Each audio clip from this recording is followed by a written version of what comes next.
সুপ্রিয় শিক্ষার্থীরা, কেমন আছো তোমরা? আশা করি অনেক ভালো আছো। আমিও অনেক ভালো আছি। বাংলা টেক অফিসিয়াল থেকে আমি রিশা, তৃতীয় শ্রেণীর অনুচ্ছেদ রচনা, প্রিয় ব্যক্তিত্ব, মা বা আমার মা। চাইলে তোমরা অন্য কিছুও লিখতে পারো। তো আজকে আমরা এই রচনাটি দেখে নিই।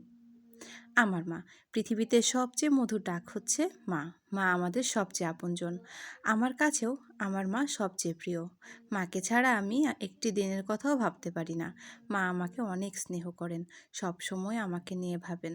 আমি দুপুরে স্কুল থেকে বা সন্ধ্যায় মাঠ থেকে ফিরতে দেরি করলে মা দুশ্চিন্তায় পড়ে যান।